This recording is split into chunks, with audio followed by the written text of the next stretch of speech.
इजाजत। आज की नई कहानी। बेटा, बहू कहाँ है? बेटे के घर में आई रमा जी उसे घर का दरवाजा खोलते देख पूछी। अंदर तो चलो, बता रहा हूँ, पारस ने कहा। अंदर कदम रखते ही सोफे पर बैठी और पूरे घर को एक नजर देखने के बाद रमा जी ने पूछा, बता भी, बहू कहाँ है?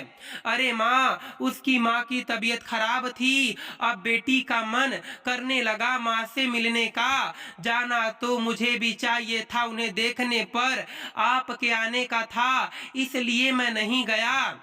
निशा आज आ जाएगी, उसे पता है आप आने वाली हैं। पारस रसोई में जाकर चाय चढ़ाते हुए बोला, वाह, यह सही है बहू का। जब देखो मायके दौड़ती रहती है। 1 घंटे का रास्ता, इसका मतलब क्या एक पैर मायके में ही रखी रहेगी? मुंह बनाती रमा जी बोली, कमाल करती हो माँ तुम भी। पता है, जब मैं बोला उससे कि माँ आ रही है और तुम यहाँ नहीं रहोगी तो उन्हें अच्छा नहीं लगेगा।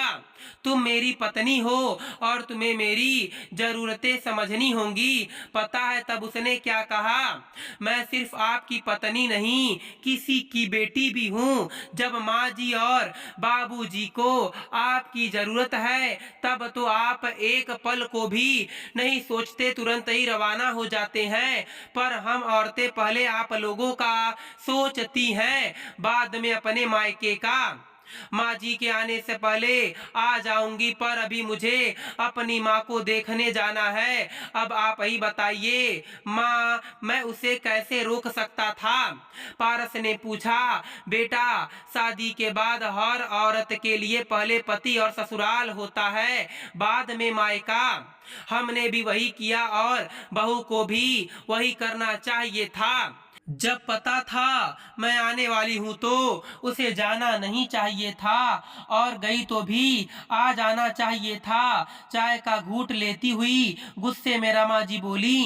तभी दरवाजे की घंटी बजी। पारस ने दरवाजा खोला। सामने निशा उदास सी खड़ी थी, आंखें रोकर सूज गई थी। घर में घुसते ही सास को प्रणाम कर वह अगले पल किसी से बिना बोले अपने कमरे में जाकर कपड़े बदलकर रसोई में आ गई। माँ ठीक तो है ना? क्या हुआ? पारस ने निशा को उदास देख पूछा। कुछ ठीक नहीं है पारस, माँ की हालत बिगड़ती जा रही है। आजकल वो पापा को बहुत याद कर रही हैं, कहती रहती हैं इतनी दवाइयाँ इंजेक्शन क्यों करवा रहे हो, जब जीना ही नहीं चाहती। मेरा जरा भी मन नहीं कर रहा था उन्हें ऐसी हालत में छोड़कर आ जाऊं, पर आना भी तो जरूरी था ना माँ जी जो आई हैं। निशा का उदास और धीमा स्वर बाहर दरवाजे पर खड़ी रमा जी के कानों में भी पड़ा। कहते हैं ना, अपना बीता समय ऐसे ही वक्त पर याद आ जाता है। रमा जी भी तो अपने पिता के अंतिम समय पर पहुंची थी, पति की पत्नी बनकर, बच्चों की मां बनकर, जिम्मेदारियों के बीच ऐसी उलझी कि आजकल करते करते पिता ही दुनिया से चले गए, और रमा जी जब पहुंची पिता के दर्शन भी ना नसीब हुए।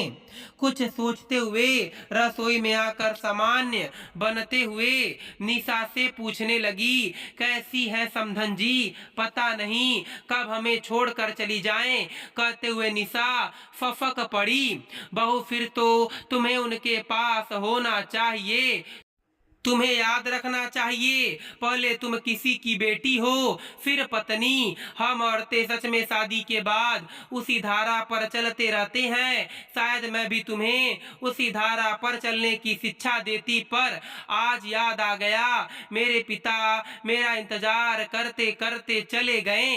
मैं पत्नी के फर्ज निभाने में बेटी भी हूँ, भूल गई थी। तुम ऐसी गलती मत करो, मैं कुछ दिन के लिए आई हूँ, यह सोचकर तू उन्हें छोड़कर चली आई हो। कल को भगवान न करे समधन जी को कुछ हो गया तो ना तुम मुझे माफ कर पाओगी, ना मैं खुद को अपराध मुक्त कर पाऊंगी। जाओ बहू, तुम उनके साथ समय व्यतीत करो। जब वह ठीक हो जाए या फिर तुम्हें सही लगे तब आ जाना। रमा जी ने जब निशा से कहा तो पारस आश्चर्य से उन्हें देख रहा था।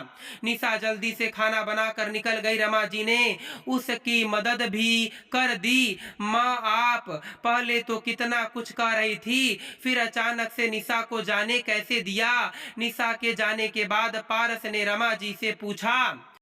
कुछ नहीं बेटा, बस तेरे नाना की याद आ गई और अपने पत्नी और बेटी के फर्ज।